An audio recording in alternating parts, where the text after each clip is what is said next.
Storm, we did see images like this. You saw that big blue flash right there. That's another transformer going off. There were a lot of them throughout the evening that were blowing up. Trees were being ripped down. They were taking power lines with them. Oftentimes, we saw the poles coming down as well. Now, at the height of the storm, some 9 million homes and businesses, no power, in the dark.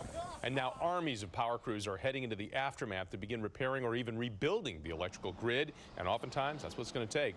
Crews from our area, they're arriving there as we speak, and they've been told they need to plan to stay in Florida for about 2 weeks. And as the southern part of Florida takes the first steps towards cleanup and recovery, further north, the growing problem is flooding from Irma.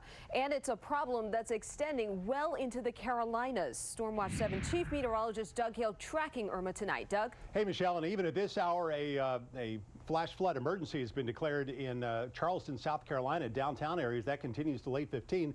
The reason, surge is part of it. It's consistent winds, but more importantly, these consistent bands of tropical downpours coming off the Atlantic Ocean, one after the other repeating. So they've got huge water problems, still water rescues in progress in Charleston as we speak. So these are the flood warnings in effect. They're widespread downtown and up to the north and west a little bit. Very gradually late tonight and tomorrow, that will improve. Take a look at some of the rainfall totals at the Marine Corps Air Station in Beaufort, South Carolina. Over 5.5 inches of rain. Charleston, Dockside Theater, 4.5 so far today. Monks County and Mount Pleasant, South Carolina, just south of Charleston, 2.83 inches of rain. So it is indeed a mess. The winds are still kicking up, even though the storm center is right here near Albany, Georgia. Still 40-mile-per-hour gusts in Savannah and Columbia, 37-mile-per-hour gusts in Jacksonville, and Atlanta. Gusts now way away from the center at 44. Later this week, maybe a few showers or pop-up thunderstorms as the remnants creep our way. We'll talk about that and the weekend coming up in a few minutes, John. Doug, thanks very much. And as Irma turns deeper inland, it is causing nationwide problems with air travel. In fact, let me show you something. This is FlightAware's misery map. All this red right here, you see in Atlanta right there, that means it's either been canceled or delayed. Understandable when you consider that is the storm right there, that it continues its march up through the southeast, shutting down one of the big hubs. Florida, forget about it. All the airports there still remain closed at this hour. More than 100 delays and cancellations being reported. That is people now who fled the storm try to get home any way they can. Richard Reeve joining us live with their stories, and he's at Reagan Airport, and I do understand they're going to try and get Miami and Tampa back open as quickly as possible. Hoping to get them back as soon as possible, but that may be a day or so. Take a look at this. You can see the incoming flights here. Look at these right now. They have some of these canceled. Some are changing as we speak. Some are on time. Some are simply delayed, but it is a big mess for travelers. Planes are flying from Reagan National, but only a few to point south. We're in limbo, but we're trying to make the best of it. Monica Hickson and her daughter Erin flew up from Orlando to go to D.C. last Thursday to avoid Irma. Now they're stuck. We don't know what time we're getting back yet. We had a flight today to Atlanta, but our connection flight to Orlando got canceled. They aren't alone. Irma has forced 10,000 flight cancellations nationwide. In Atlanta, 800 Delta flights canceled. JetBlue canceling 900 flights.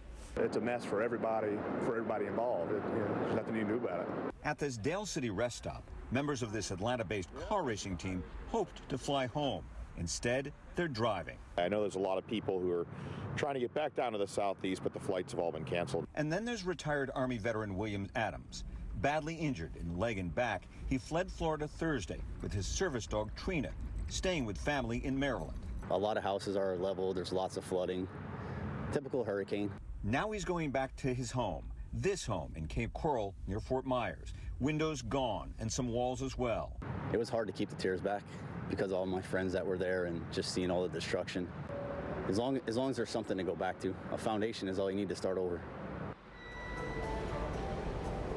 And even as we're standing here, we're seeing more cancellations from Jackson, Mississippi, and of course, Miami. This is all that big domino effect. If those planes can't get up in the air tonight or early tomorrow morning, it's likely there will be more delays. A lot of folks keeping their fingers crossed right now. Reporting live, Richard Reeve, ABC 7 News.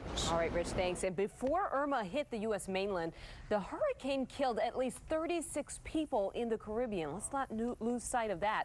Cuban officials say 10 people died when the storm pushed water into a Havana neighborhood.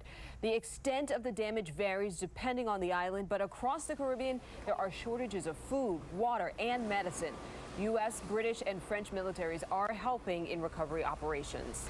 They're going to need a lot of help there. ABC 7 will continue to monitor Irma's impact on Florida and the southern United States. You'll find our continuing coverage online. We posted it on our website, wjla.com, and there you'll also find a list of charities that are already on the ground if you'd like to contribute to helping the cause. Now to this, a shocking video, a Metro bus driver reading a newspaper while he's supposed to be watching the road.